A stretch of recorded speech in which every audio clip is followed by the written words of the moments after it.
jelas, bisa langsung ditanyakan di tengah-tengah aku ngasih feedback nggak apa-apa. Oke, mungkin bisa scroll up dulu ke bab 1, mulai yang pendahuluan.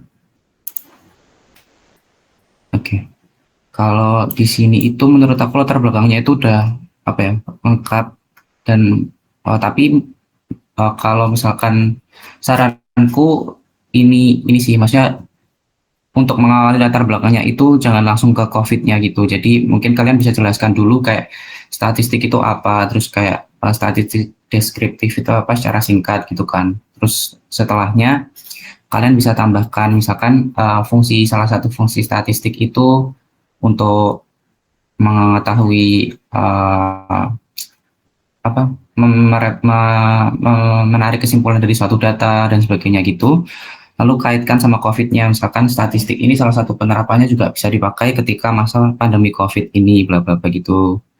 Nah, terus baru langsung ke ide kalian bagaimana. Jadi misalkan di COVID ini perpustakaan ITS mengalami bla bla yang bawah itu. Jadi di atas itu dikasih awalan statistik aja dulu gitu, baru lanjut ke fungsinya statistik buat perhitungan ini.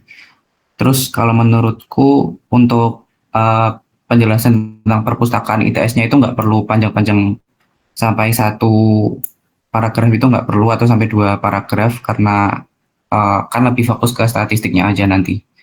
Jadi mungkin bisa dikurangi di bagian penjelasan tentang perpustakaan ITS-nya, terus difokusin ke penjelasan statistik sama penerapannya gitu.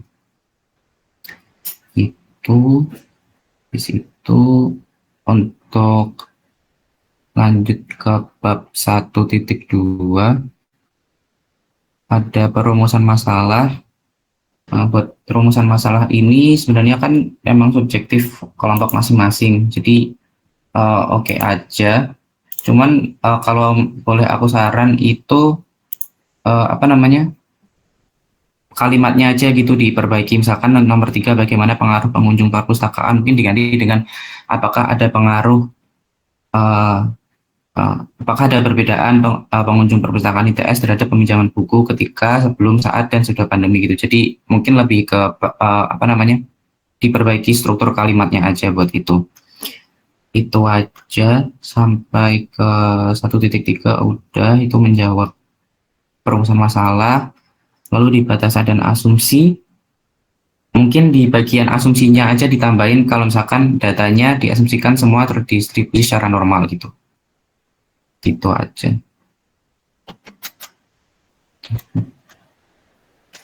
Mungkin dari bab 1 ini apa ada pertanyaan?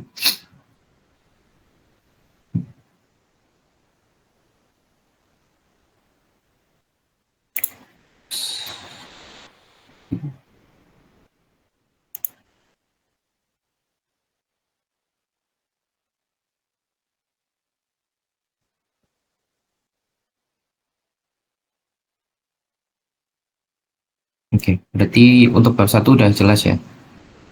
Lanjut ke bab Insya Allah aman, Mas. Oke. Lanjut ke bab 1.2. Oke, di sini udah dikasih penjelasan. Terus, oke. Oh ya, mau nambahin lagi dari bab 1, kalau misalkan kalian menjelaskan statistik deskriptif, kasih citasi juga ya kalau bisa. Jadi jangan kosongan gitu. Itu aja buat bab 1. Di bab 2-nya ini juga udah bagus dikasih citasi. Cuman mungkin diperbaiki di formattingnya aja, maksudnya apa namanya,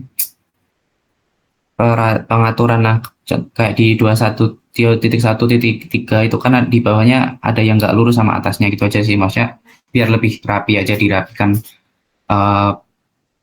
penulisan format laporannya itu. Terus udah, lalu teknik sampling. Oh iya benar, di di bagian teknik sampling mungkin ini bagus sih. Terus ya udah bagus juga dikasih jenis apa, penjelasan tentang elemen sama ada beberapa rumus atau persamaan. Tapi buat yang mulai di bab 2 3.2 coba kamu kasih.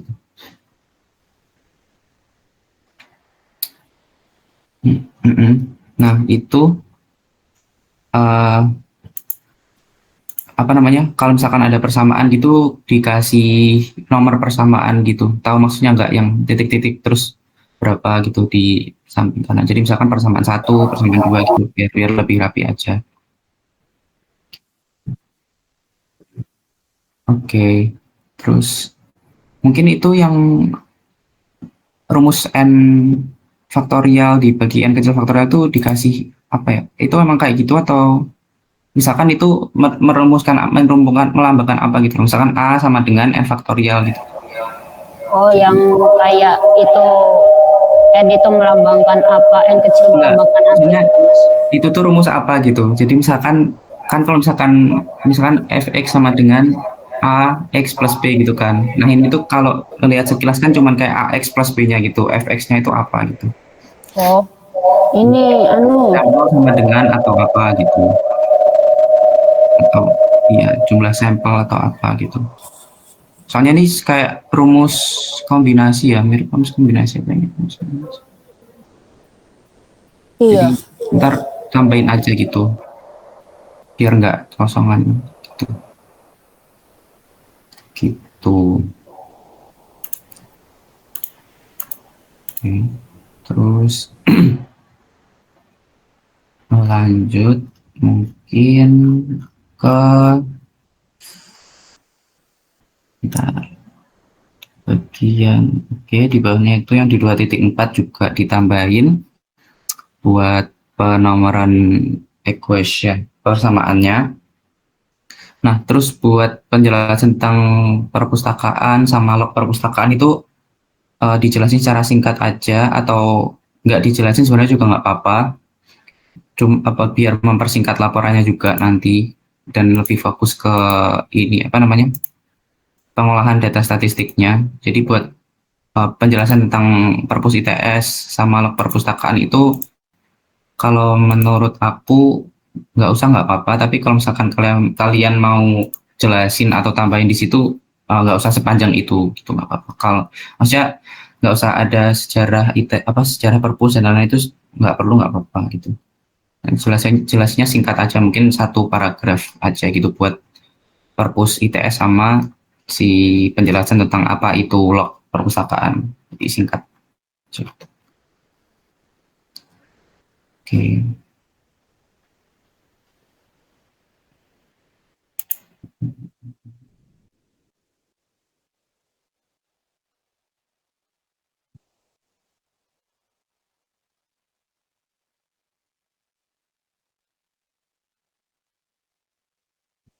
Itu buat bab 2-nya. Apa ada pertanyaan atau udah jelas buat bab 2?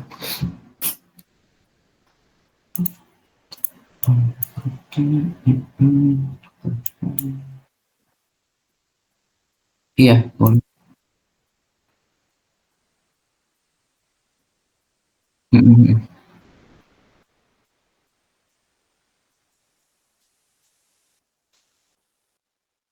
Itu mirror margin ya. Kalau mirror margin harusnya ini sih dua, maksudnya kan itu berarti kan bolak-balik gitu kan. Berarti misalkan hal yang beda itu halaman ini dan halaman setelahnya, terus halaman setelahnya lagi itu sama kayak halaman yang sekarang gitu, karena dia bolak-balik. Kayaknya ini udah bener kok kalau mirror marginnya. Iya. Cuman diperbaiki ini aja, misalkan uh, dilurusin di inden yang kanannya itu loh. Kayak misalkan di tadi bab 2.4 itu dilurusin sama judul subbabnya, terus penempatan paragrafnya itu.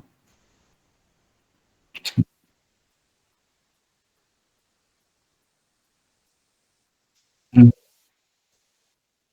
Nah, itu udah bener tuh, yang berada itu, yang kayak kata berada itu dilurusin sama 2.6. Nah, lognya itu dilurusin sama log yang atas di judul itu. Gitu. Biar lagi aja. Di ini digeser di bagian rulernya yang atas itu. Bisa nggak?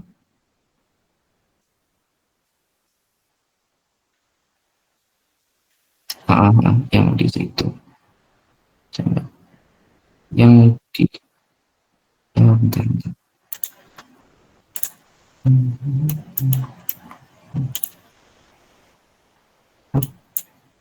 Kalian kasih apa namanya? Salah satu screenshot dari Google Form kalian. Jadi halaman awal dari form Google Formnya itu kalian screenshot, terus taruh di situ. Di situ dijelasin kayak seperti ini tampilan kuesioner online yang disebarkan tuh kayak gitu. Jadi dikasih SS-an dari G-Form-nya, terus buat pembuatan di bagian rekap hasil observasi, rekap data hasil observasi gitu. Jadi kayak mungkin diberi subbab baru, kayak misalkan tampilan dari kuesioner online yang disebarkan itu seperti apa gitu, singkat aja gitu, nggak kayak cuma SS-an dari Google Form-nya sebelum masuk ke rekapnya di tabel-tabel ini, itu maksudnya. Oke, terus bikin tabelnya jangan lupa di repeat header rows-nya, biar kalau misalkan dia kepotong halaman atasnya tuh tetap ada gitu. Di situ aja dikasih.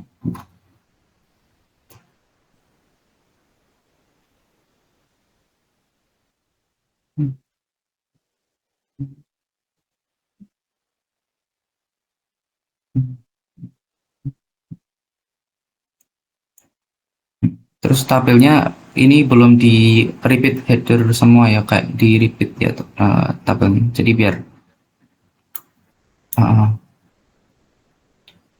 jadi coba salah satu apa namanya? Oh ya, ntar aja deh sekalian sama si itu tadi. Oke, itu udah ke tabelnya. Terus apa lagi ya? Oh, oke. Tadi kan dijelasin kalau misalkan ada perbedaan ini ya, periode datanya gitu. Misalkan yang saat pandemi itu bulan April 2020 sampai bulan apa namanya Juni 2021, terus misalkan setelah pandemi itu mulai dari bulan Juli sampai Maret dan sebagainya. Itu di bagian akhir sebelum jumlah peminjam buku, sebelum tabel jumlah peminjam buku, jadi di tabel 4.6, bawahnya tabel 4.6, mungkin kasih apa ya, interpretasi singkat gitu, kenapa apa namanya periodenya itu bisa beda, sama kenapa jumlah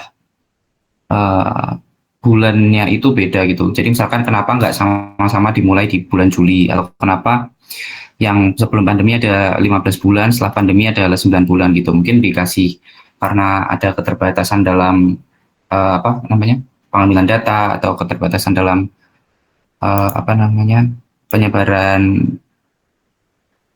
kuesioner dan sebagainya, dikasih alasan singkat aja di setelah tabel 4.6 gitu. Gitu. Berarti itu tetap diletakkan di 4.2 gitu ya, Mas? Iya, tetap di 4.2, Oh, cuman di bawahnya tabel 4.6 itu. Jadi kayak dikasih satu paragraf singkat itu sebelum masuk ke bagian peminjam buku.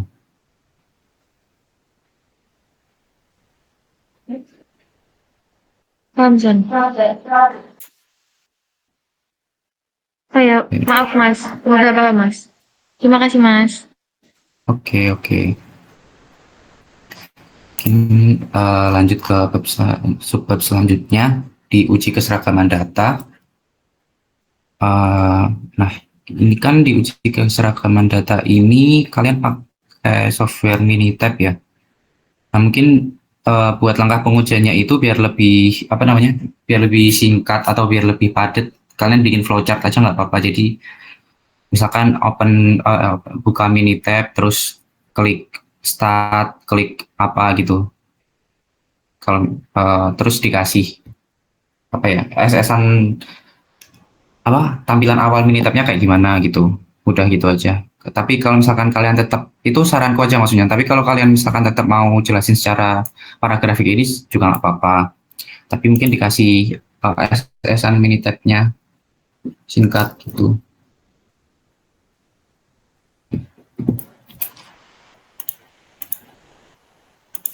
Itu buat bab 4.3.1.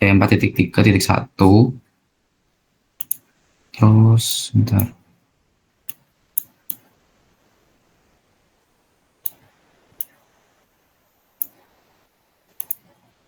Hmm. Hmm.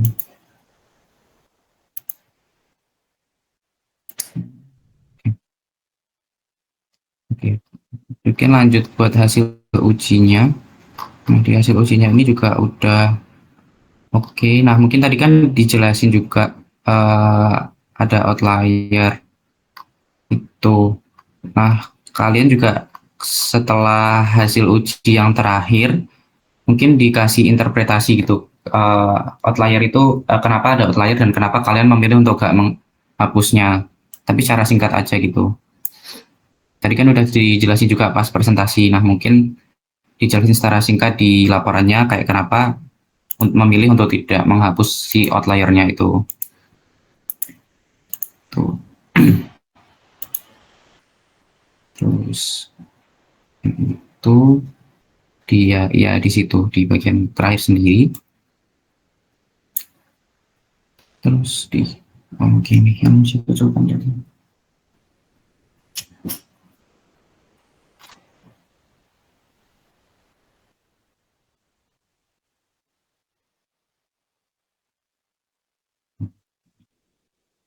Nah, buat uji kecukupan data ini eh kan kalian bikin apa ya? Bikin satu contoh perhitungan manual kan di sini. Nah, mungkin di situ dikasih di awal gitu. Misalkan berikut adalah contoh perhitungan uji kecukupan data menggunakan data jumlah pengunjung perpustakaan ITS sebelum pandemi gitu kan.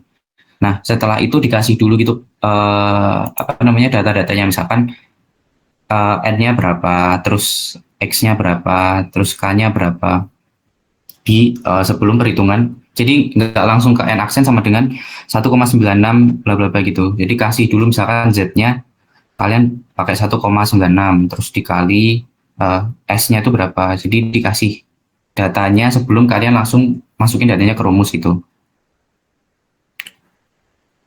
Nah, terus di bagian penjelasan bawahnya itu kan udah dijelaskan kalau misalkan data hasil pengamatan dianggap cukup apabila N lebih besar dari N aksen. Pada contoh di atas, jumlah data yang telah diseragamkan adalah sekian itu. Nah, itu kalian kasih juga penjelasan data yang sebesar 6 juta itu tuh maksudnya data apa gitu. Misalkan itu data, kenapa datanya banyak banget. 6 juta itu emangnya data apa? Yang 6819707 itu. Atas, ke scroll ke atas. Coba. Yang sebelumnya tabel. Itu data jumlah pengunjung perpustakaan kita sebelum pandemi, Mas. Berarti ini kayak data apa namanya totalnya gitu ya, total pengunjungnya gitu. Iya, Mas. Oke. Nah, oke, mungkin itu. Terus buat tabelnya ini, oh ya jangan lupa tabelnya di repeat header rows lagi. Semua tabel di repeat header rows. Sama, nah di tabel ini tuh kalian kasih juga N-nya. Jadi jangan cuma kasih N aksen, tapi dikasih N-nya. Jadi kayak biar biar yang pembacanya tuh langsung tahu gitu loh. Kayak ini tuh data cukup tuh kenapa dibilang cukup? Maksudnya pembandingnya N aksennya tuh apanya gitu. Nah di situ kalian kasih si N-nya gitu. Jadi ada N aksen, terus di akhir ada kesimpulannya gitu. Karena misalkan N lebih besar N aksen, terus data cukup atau sebaliknya data nggak cukup kalau misalkan kurang gitu. Nah terus ya, hmm, terus lanjut uji normalitas. Oke.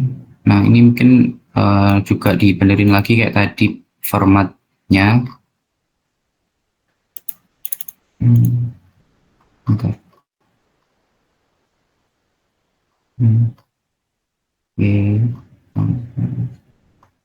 Oke. Nah, di bab 4.5 yang terakhir, sesudah gambar terakhir itu dikasih interpretasi dikit aja tentang gambarnya. Jadi kayak ya mungkin maksimal 3 kalimat lah, maksudnya 1-2 kalimat juga nggak apa-apa dikasih, biar biar nggak langsung ke loncat ke subbab gitu.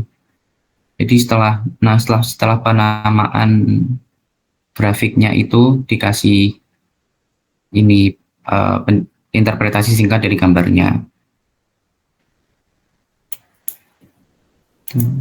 Oke. Terus buat pengolahan data manual ini sebenarnya juga udah cukup bagus. Apa namanya? Tapi menurut aku biar nggak terlalu banyak, nggak usah kalian hitung semuanya gitu. Jadi kan ini kalian ada ngitung, misalkan mean, median, modus, terus range, sama interquartile range. Itu kalian kasih contohnya tuh satu aja gitu. Misalkan kalau di 4.6.1.1 udah ada mean, di 4.6.2.1 itu nggak usah ada mean lagi gitu. Jadi untuk setiap parameter statistik kalian hitungnya satu kali aja. Misalkan mean itu satu kali aja, terus median satu kali aja, modus jelasin satu kali, range satu kali aja gitu. Biar nggak terlalu banyak juga. Gitu. Itu aja. Oke. Oke.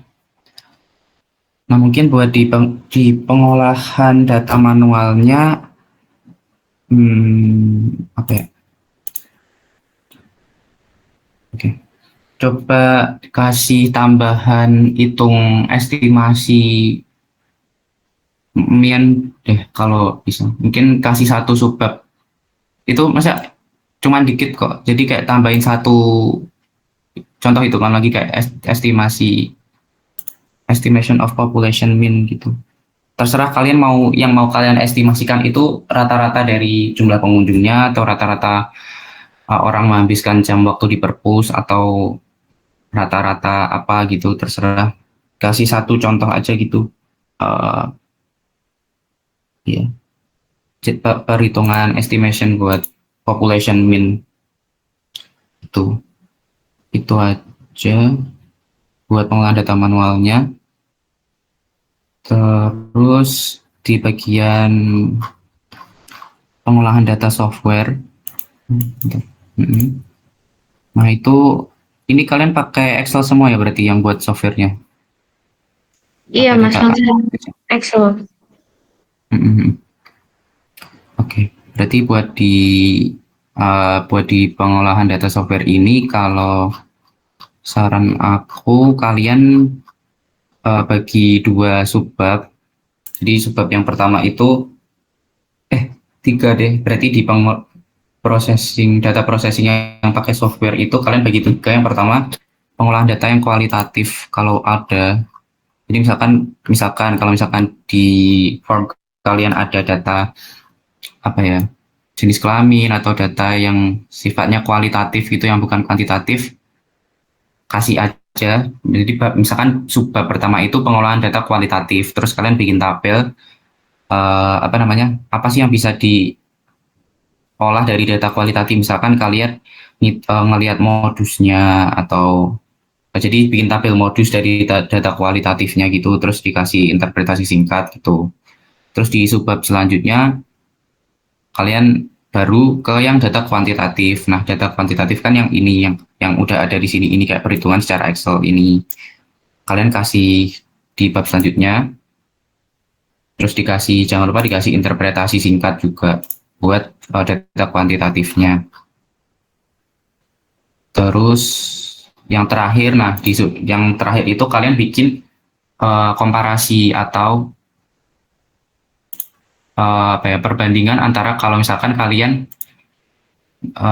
ngitung, ini bikin bab baru sih berarti yang terakhir ini, bukan subbab tapi bab buat misalkan 4 titik tadi, yang software tadi 4.7 ya, misalkan 4.8-nya kalian tambahin perbandingan antara perhitungan dengan manual dan juga software gitu. Jadi kalian let's say bikin tabel gitu kan, terus yang misalkan tadi ada rata-rata gitu, rata-rata jumlah pengunjung. Kalau kalian hitung secara manual hasilnya misalkan 100,5 gitu. Terus misalkan kalau pakai software ntar 100,75 gitu. Ini misalkan aja gitu. Jadi biar tahu gitu apakah ada perbedaan apa enggak kalau misalkan kalian ngitung secara manual sama ngitung pakai data analisis yang Excel langsung gitu. Jadi bikin satu subbab baru misalkan 4.8 perbandingan pengolahan data manual dan secara menggunakan software gitu misalkan. Nah, ntar kasih tabel di situ perbandingan parameter statistiknya. Misal ada kan tadi mean, modus, dan sebagainya. Kalau misalkan dihitung manual sama dihitung pakai software itu apakah ada perbedaan gitu. Ntar dikasih interpretasi singkatnya kayak gitu. Apakah ada perbedaan atau emang udah sama banget dan seterusnya gitu.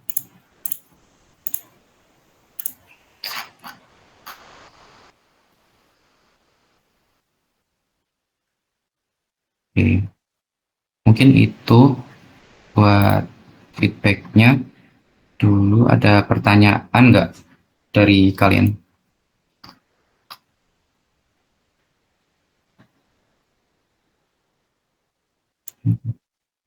Mas, aku mau nanya untuk 4.6 tadi kan perhitungannya cukup satu. Jadi untuk misalnya di 4.6.2 itu berarti langsung kayak meannya itu berapa gitu ya? Bentar. Maksudnya langsung hasil meannya berapa gitu? Iya, ya. Oh, nggak usah. Jadi misalkan di pengolahan data manual itu kalian nggak usah bikin subbab-subbab kayak misalkan apa ya? Gimana ya namanya?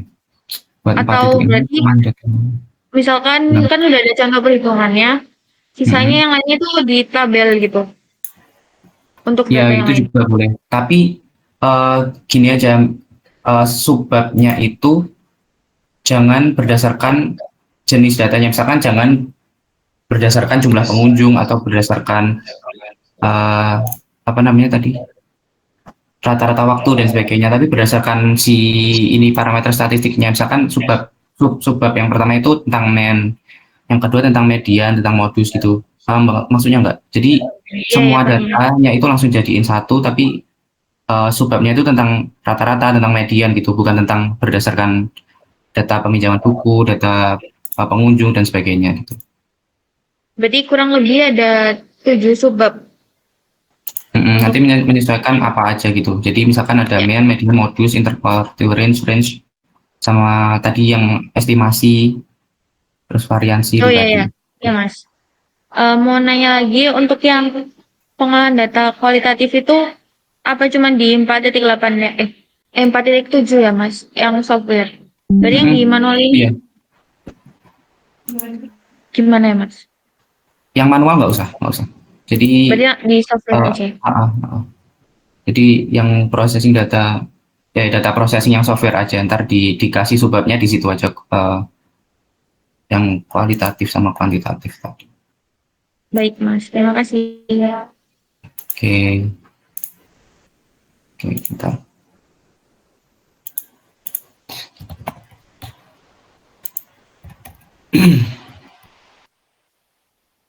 Iya, silakan.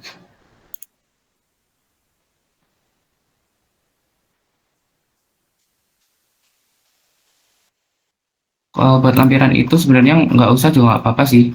Maksudnya sebenarnya kalau misalkan kalian ngasih lampiran itu nggak sebanyak itu tuh juga nggak apa-apa. Tapi karena udah terlanjur juga, maksudnya baiknya sih dikasih ya, maksudnya dikasih atau ini aja deh. Kalian lampirannya itu nggak usah semuanya, nggak usah sebanyak itu, maksudnya beberapa aja yang poin utama aja. Misalkan halaman depan dari Google Form-nya aja atau halaman depan dari Minitab-nya aja gitu. Misalkan kalau ada, terus dikasih caption gitu. Jadi nggak usah semua SS-nya ditaruh di situ nggak apa-apa. Iya, ini banyak komentar juga. Kalau misalkan namain satu-satu kan juga repot nanti.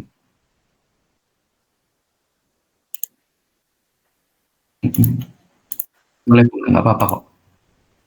Oke, nah mungkin itu ada pertanyaan lagi nggak? Ntar aku mau contohin buat yang tadi apa namanya formattingnya yang biar rapi Wordku.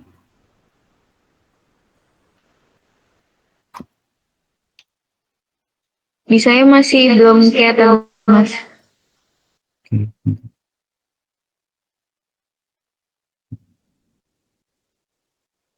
Oh aja deh.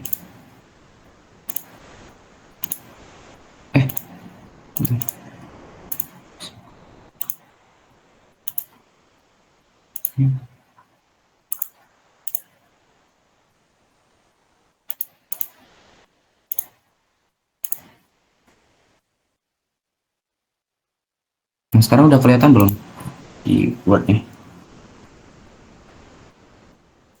Sudah kelihatan, Mas.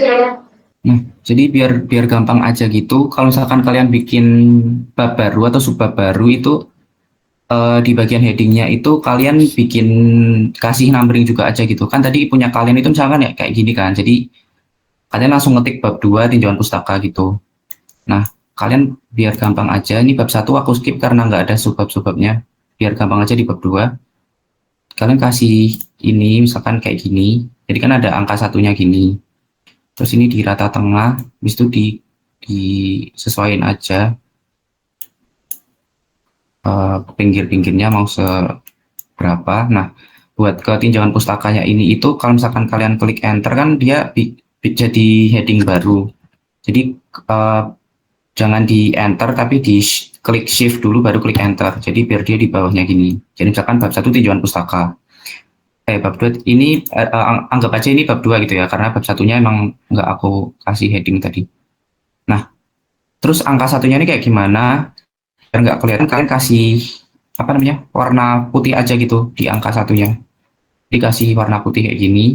Nah, ini jadi kelihatannya cuma tinggal bab 2 tinjauan pustaka. Nah, ini itu manfaatnya apa ntar? Nah, enaknya gitu kalau kayak gini, jadi misalkan kalian mau nambah atau kurangin subbab baru, itu kalian nggak perlu ngetik satu-satu lagi, kayak misalkan 2.1 statistik deskriptif, itu nggak usah. Kalian bisa langsung nanti bikin subheadingnya itu langsung ke numberingnya gitu. Jadi misalkan kayak gini, dia udah kebentuk belum ya? Kalian klik ini, terus kayak gini. Nah, ini pasti masih ada error-errornya gitu. Nah, ini kalau misalkan udah dibenerin nanti tuh dia pasti bisa langsung ke kan ini kan tadi tuh satu ya di sini. Nah, itu bisa aja di sini nanti kalian langsung 1.1 gitu loh. Kalau misalkan nanti formatting keseluruhannya udah bener tuh, jadi kalian nggak perlu ngetik satu-satu lagi gitu. Nah, eh, enaknya lagi apa kalau misalkan kayak gitu, nanti kalian menyesuaikan ininya juga gampang ngelurusin si paragrafnya. Nah, yang aku maksud tadi kurang lurus itu contohnya kayak mana ya? Nah, kayak gini yang 2.1.6 ini. Ini kan si histogramnya itu dilurusin gini kan bisa. Nah, maksudku kayak gini di drag biar lurus dari atasnya, terus yang bawah ini juga diatur kayak gini. Sebenarnya itu aja sih, maksudnya biar kelihatan rapi aja gitu. Nah, sama di distribusi ini.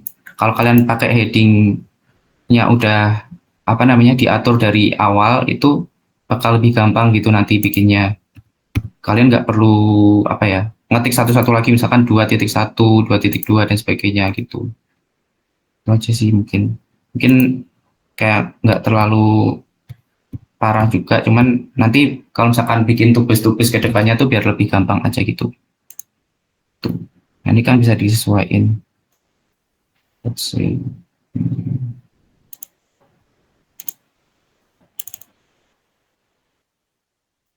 Oh, sebelumnya udah ini. Oh, beda. Nah, nah ini contohnya yang numbering.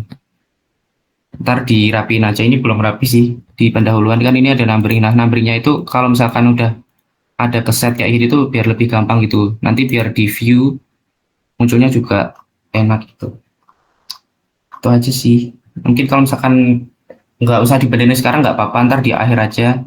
Kalau mau benerin juga kan ini juga nggak terlalu parah-parah banget itu. Nanti pas mau di pengumpulan akhir aja biar lebih rapi. Itu aja sih menurut. Sama dari kalian ada pertanyaan lagi nggak kira-kira buat tugas besarnya? Oh iya bentar, aku tadi mau nambahin di bagian kecukupan data. Nah, di bagian uji kecukupan data ini itu kalian ada yang kepikiran nggak? Kan ini kan n aksennya tuh kalian hasilnya hasil dari ngitung gitu kan. Terus n-nya itu kalian mau masukin apa buat tiap-tiap datanya ini? Misalkan jumlah pengunjung ITS atau jumlah itu tuh kalian mau ngasih n-nya itu apanya? N totalnya kah atau apa gitu? Kalau misalkan datanya dari kuesioner itu kalian masukin yang apanya? Sorry, di bagian mana? N-nya ya, bukan N aksennya kan N aksennya kalian yang hitung. Kalau N-nya yang buat dibandingkan dengan N aksen itu yang kalian mau apa? Isi yang apa? Buat menunjukkan dia udah cukup atau belum gitu maksudku.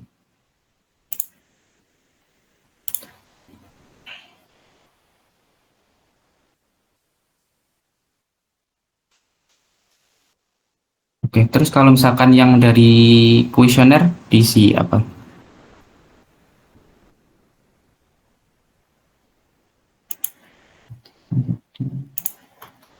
Jadi kuesionernya itu misalkan ada, nah misalkan kayak kan ada banyak pertanyaan gitu kan di kuesionernya ini.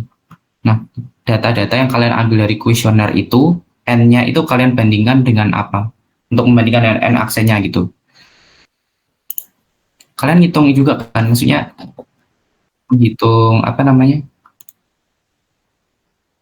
Data-data yang dari kuesioner ini kalian uji kecukupan data juga kan yang data, bukan cuma data dari perpus itu maksudnya. Nah, itu N-nya kalian nanti kira-kira ada yang kepikiran nggak mau ngasih N apa?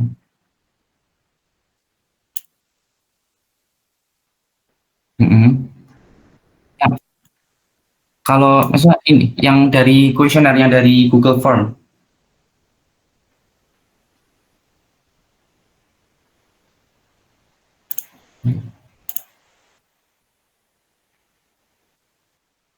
eh, kuantitatif dong, kan diuji kecukupan datanya. Iya,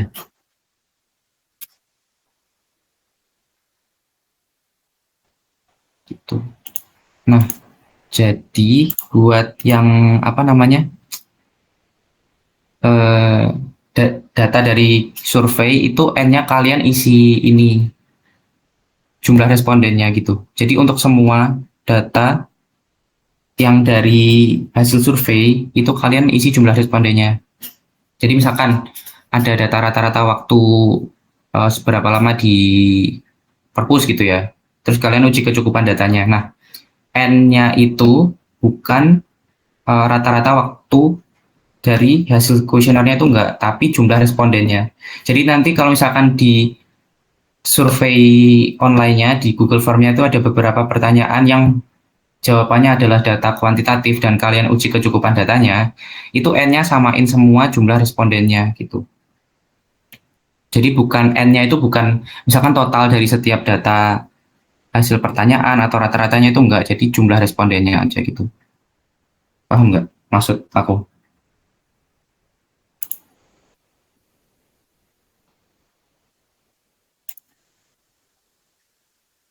Mm-mm.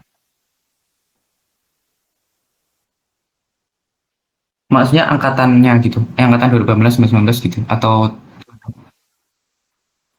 hmm, nggak apa-apa. Ntar jadi N-nya itu ini aja, total semuanya aja. Jadi nggak usah dibedain per angkatan gitu. Jadi total seluruh berapa sih yang isi yang isi kuesioner kalian gitu. Mm-mm. Itu aja sih, itu tambahnya buat yang uji kecukupan data.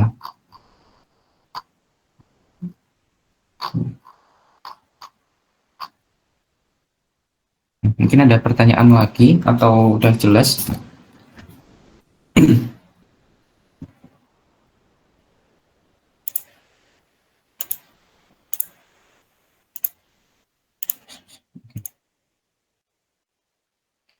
Mungkin mungkin udah jelas semua ya. Kalau misalkan nanti ada pertanyaan buat pengerjaannya, bisa langsung chat aku aja seperti biasa. Dan nanti bakal aku jawab kalau misalkan aku udah ke WA-nya. Oke, Mungkin karena udah selesai semua. Terima kasih buat kelompok A3 buat sudah mengerjakan progres tugasnya. Semangat buat ngerjain beberapa revisinya dan juga semoga lancar semua sampai nanti akhir gitu ya, sampai presentasi mungkin.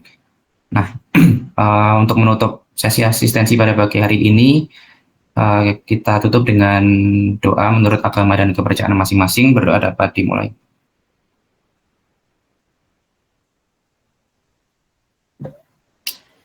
Amin. Berdoa dapat diakhiri. Oke, terima kasih sekali lagi dan semangat buat kelompok A3. Aku izin live dulu ya. Terima kasih banyak. Terima kasih banyak, Mas. Ya, semua.